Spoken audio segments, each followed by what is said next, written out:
ತಿರುಪ್ಪಾವೈನ 18ನೇ ಪದ್ಯ. ಉಂಗಳ್ ಮದಗಳಿಟ್ರನ್ ಓಡಾದ ತೋಳ್ವಲಿಯನ್ ನಂದಗೋಪಾಲನ್ ಮರುಮಗಳೇ ನೆಪ್ಪಿನ್ನಾಯ್ கந்தம் கமழும் குளில் கடத்திருவாய் வெந்துங்கு கோழி அಳத்தನ காண் மாதவி பந்தல் மேல் பல்கால் குயினுங்கள் கோவின காண் பந்தார்விரலி உன் மைத்தனன் பேர்பாட செந்தாமரை கையால் ಶಿರರಾಯ್ வழி ಒಳಪ್ಪು ಒಂದು ತಿರುವಾಯ್ ಮಗಂದೇಳೋ ರೆಂಭಾವಾಯ್.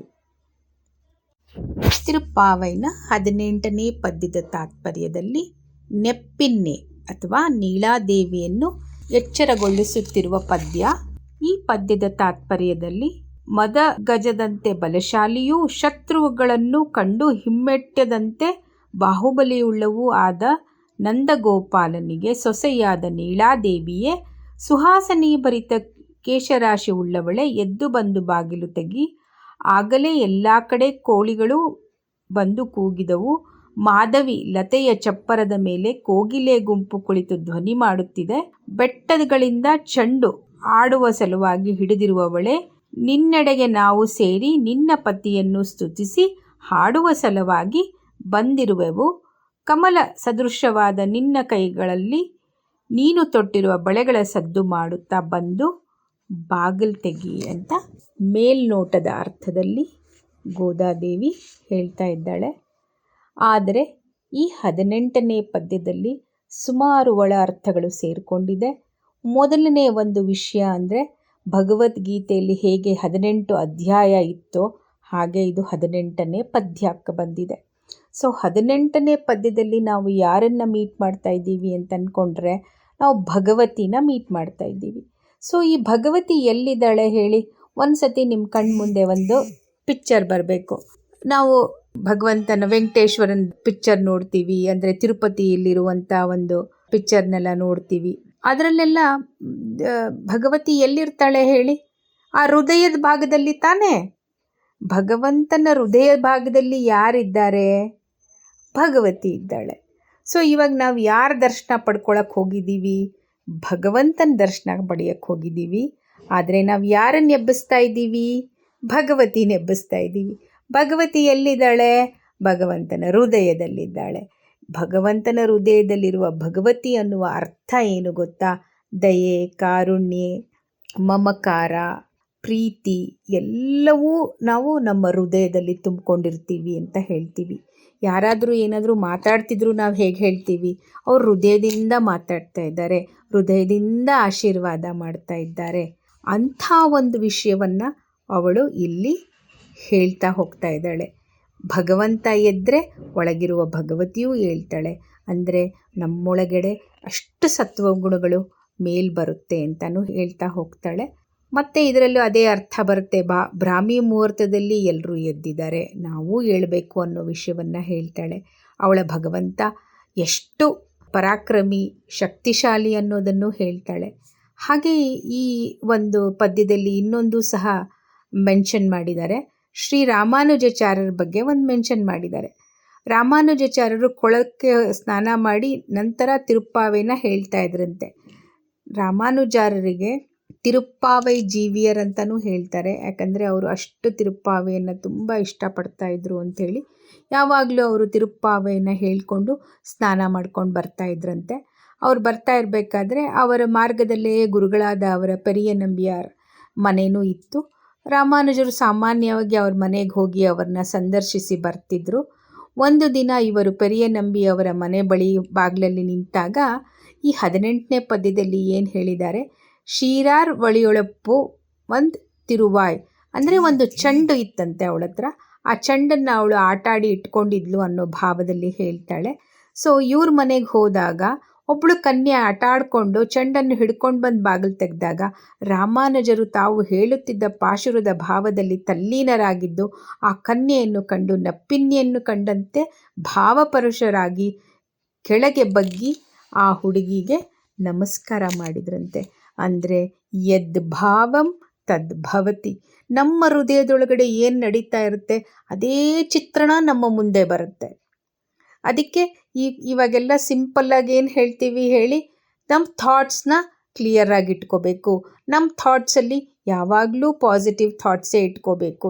ಆದರೆ ಮನುಷ್ಯ ಸಹಜ ಗುಣ, ಎಲ್ಲ ಥಾಟ್ಸು ಪಾಸಿಟಿವ್ ಆಗೇ ಇಟ್ಕೊಳ್ಳೋಕ್ಕಾಗಲ್ಲ.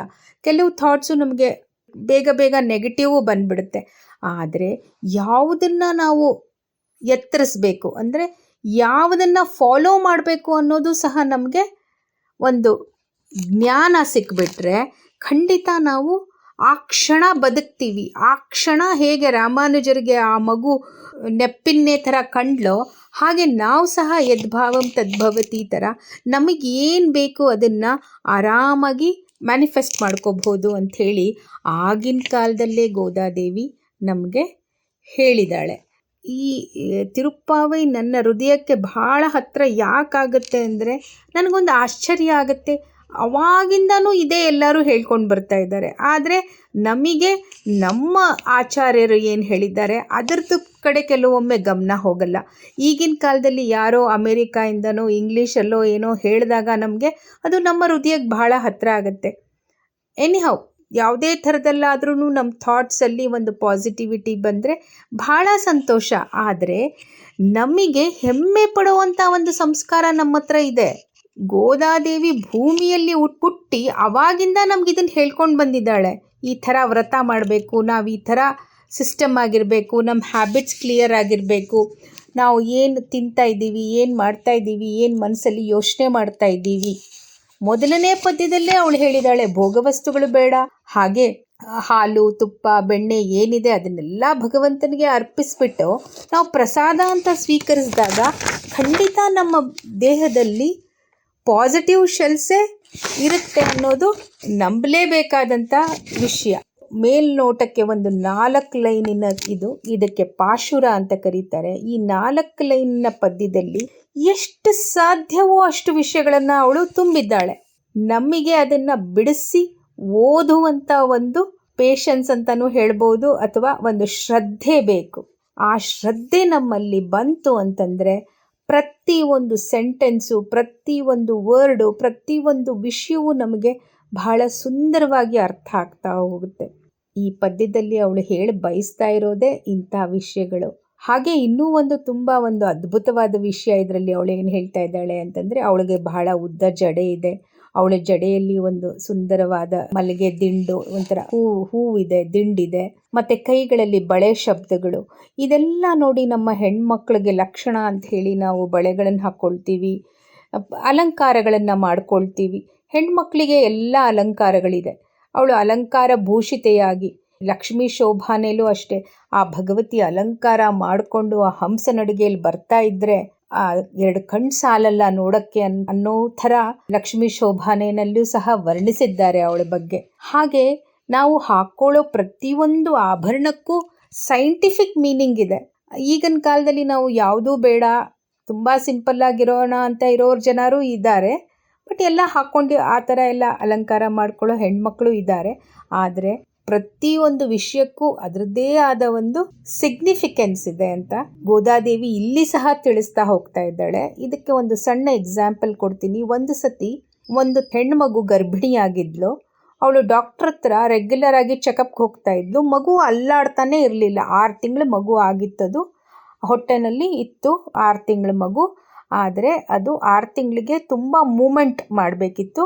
ಆದರೆ ಆ ಮೂಮೆಂಟ್ಸು ಆ ಮಗುವಿನ ಸ್ಕ್ಯಾನ್ ಮಾಡಿದಾಗ ಆ ಮೂಮೆಂಟ್ಸು ಮಗುವಿನ ಹೊಟ್ಟೆಯಲ್ಲಿ ಕಾಣ್ತಾ ಇರಲಿಲ್ಲ.